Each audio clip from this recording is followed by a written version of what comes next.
Yo, Rana, and welcome to FM Tahiti. I hope you're all doing well. If you've not caught on by now, Yorana just means hello in Tahitian. Probably spelling it wrong and saying it wrong, but hello. In this episode, it's going to be a bit shorter than the other ones. I'm just going to catch you up on the match we've had in between the recording and this one. Normally, I'd probably leave a bigger gap between each of the kind of chunks of the games so we can get through a season relatively quickly. But because it's the first season, I want to make sure that I go through some of the team details, a bit more about the history of it. And I'm getting used to things as well, so decisions are probably a bit more important at this stage as well in terms of whether I get sacked or whether I remain, although that sacking doesn't appear to be on the cards yet. A C+, because we're only expected to finish about 14th, so doing alright in that regard. It is only 4 games in, but doing alright. Even though, look, you can see this nosedive in the finance and salary over here. But, at the end of the season, when we get some prize money for the next season, that'll sort that out. Hopefully. Yeah, I want to go through all the things. So the first season's normally going to be a little bit longer, and then it'll get shorter. And the episodes will be hopefully around 20 minutes once I get going. And I also wanted to stop for this particular match, because our next match is against Mehetia Island. And this is the team I used to play as when me and my brother played the original network saves that we set up. So he was Hitiraa, Scum, and I was Mehetia. And he was a really good network save. I'll tell you more about it in a bit. That's why I wanted to talk about this team in particular when we played them. And in terms of matches that we've had in the meantime, we had this absolute belter against Papeete. So Papeete Excelsior are the team from the capital. They're a team that exists in real life. Well, there is a team called AS, Associative Sportive Papeete. So they've got some of the history of that club. They play in the National Stadium, and they're the only survivors of the old kind of regime. And they beat us 4-5. And at one point, they were 5-0 up. 5-0 up against us. We were completely destroyed by them. So you can see Stevie Chong, also known as Stevie Chong Quay, who again's got international caps. He's played against the likes of, I think it's Spain, Confederations Cup.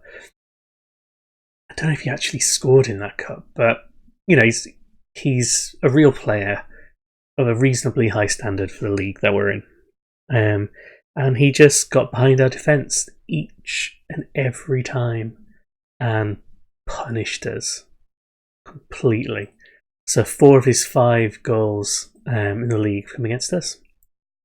And we were never completely out of the game. It wasn't like they were crushing us in every aspect. It was just they were very, very good. And so we got back into it, but we never really deserved to be as close as this. But yeah, this is why this tactic's a little bit Kevin Keegan-esque. Because of that kind of combativeness or attackingness that doesn't really cover the back as well as we'd like to, especially when our defenders aren't very good yet. So they're not exactly the good all-rounders. These are just amateurs getting completely exposed by these balls over the top and things like that. We're going to play the Erupters now. Let's make a few team changes.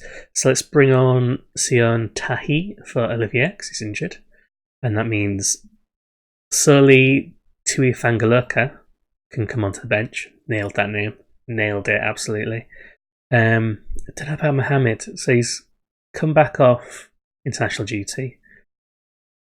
Apparently my assistant manager reckons he's as good, if not better, than LaRue. I mean, LaRue did ship 5 goals last match, actually. Let's make a change. Parmentier is back from injury. Do you want to play Alapu? Yeah, because we had to swap around our defence last match. That's what we had to do. So when we look at them, they're not world beaters, are they? They wouldn't really get into any of my other sides and any of my other saves, so just have to work with them.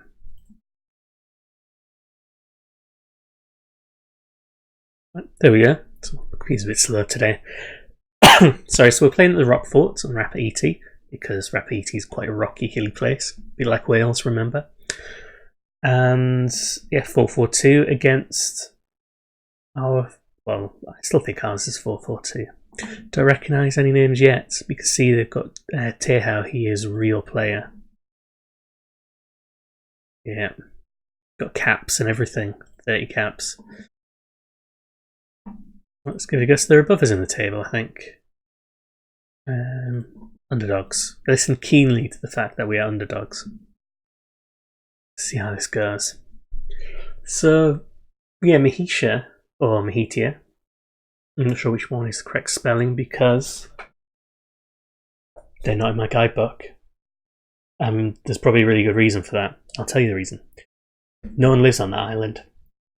In real life, Gambier, you almost got in there. In real life, Mehetia is a volcano. And it's got some space on it. You can go visit it if you wanted to, and various scientific expeditions have done, looking at volcanoes, geology, that kind of stuff. It's got a little reef underneath the kind of slope of the volcano when it's sort of popped up out of the sea. But no one's living there. So it's not really a place you'd go to in your guidebook. No kind of resort or anything like that. So for us, going and playing the away games there might be a bit interesting. In the shadow of an active volcano. There's not much else in the way of history to it. Active volcano. Spanish explorers saw it, found it, gave it about 5 different names depending on who was the explorer. One of them called it Decena, or 10th. Someone else called it San Cristobal. Someone else gave it a weird name, like Alahangi or something like that. But it's Mehetia now, that's what it's called. The only other bit of history about it is apparently it's somewhere that early sort of Tahitian explorers stopped at for sacred reasons before they then travelled on to what would eventually be New Zealand. That's about it. So back to the actual match. Now you've had your travel lesson. Seems relatively even, although we've probably had just let's say that again. I was going to say we probably had the better of the attacks, but it's been an even number of attacks, even possessions. Pretty even at the moment. That seems far too close for. There we go. I was going to say if that striker's on sort of come short to close down any sort of short balls. He seemed pretty close to the kick taker there. Julian Joachim. That's not right.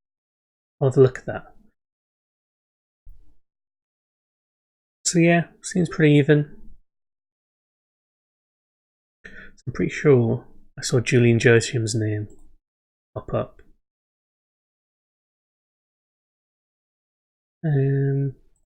Got any updates?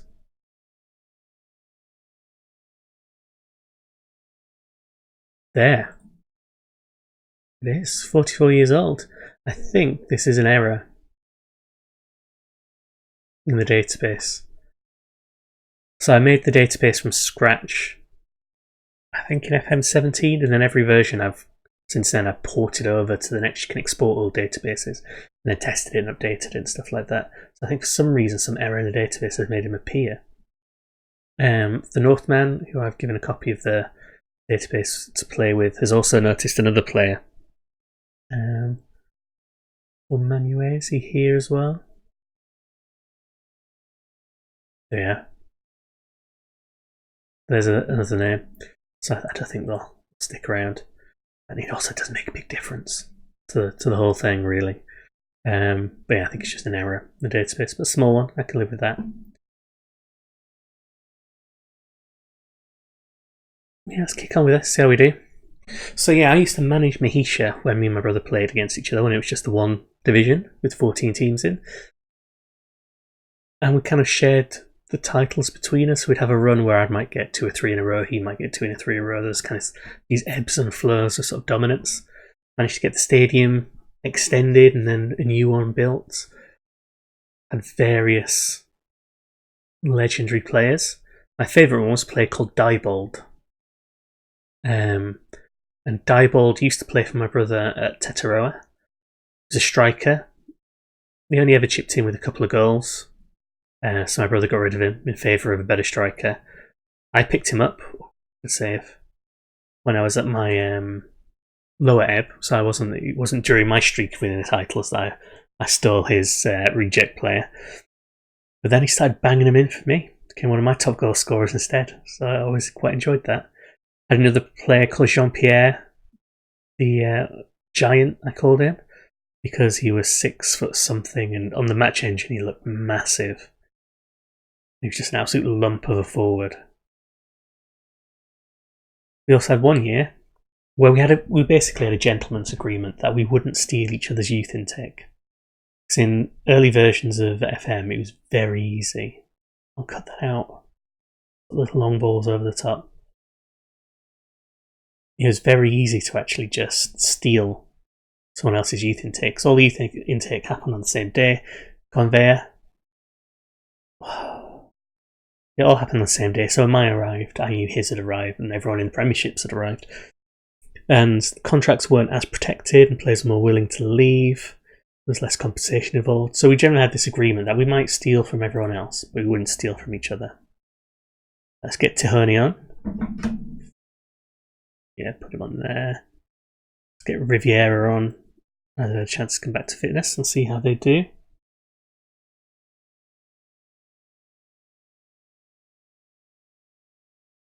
Yeah, so we agreed we wouldn't steal each other's youth intake. And then one season, we obviously looked at each other's youth intake. I noticed he had a really good defender. Like a really good, like a out of the box, ready to play straight away, title winning defender. Which is really good because I'd also got in my youth intake a really good title winning defender. And I thought, screw the gentleman's agreement. I'm going to steal his defender, so I've got a defensive pairing that's going to last for years and win me title after title. So I put a bid in for his defender, gave him some decent money. I wanted to lure him away, and he came.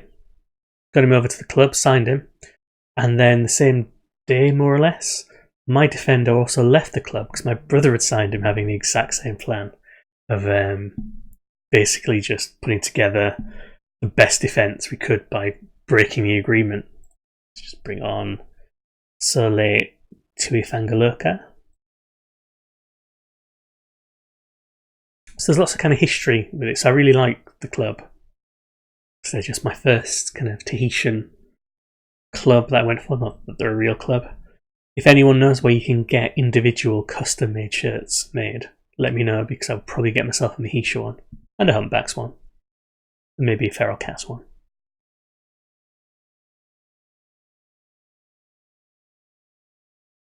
Yeah, that kind of history, even though I'm not playing a network save against my brother, is what I'm aiming for in this. Clear it. So we have kind of kept it pretty even. A draw is a very fair result for this.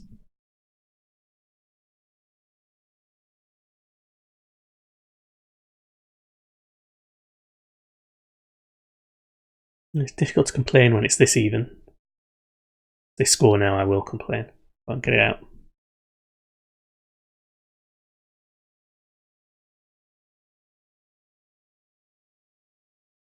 Ooh, very close.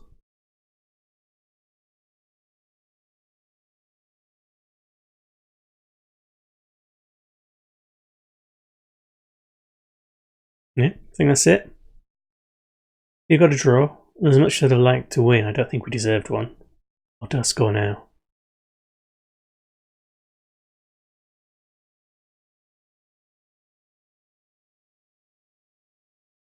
Come on, just clear this. You can get the point. There. That's it. Not the most interesting match, which is why, good job, I had lots of facts about Mehetia to bore you with. Unlucky. Yeah, keep him motivated. That's what I like to do. So there we are. When after 5 games, we've got 7 points. We're 9th. We are 3 to 6 points ahead of those in trouble. And remember, our club expectation is to basically just fight bravely against relegation, and they're very pleased with us currently. Solid B there. Worried about this one.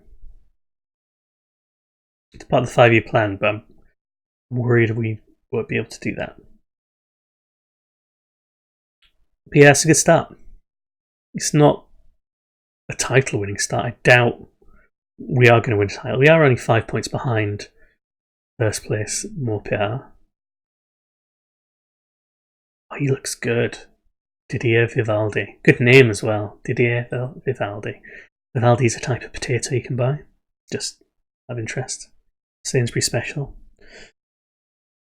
So yeah, we're not in sort of title-winning form, but it's not terrible for our first season. It gives us something to build on when the youth intake comes in. We get into the next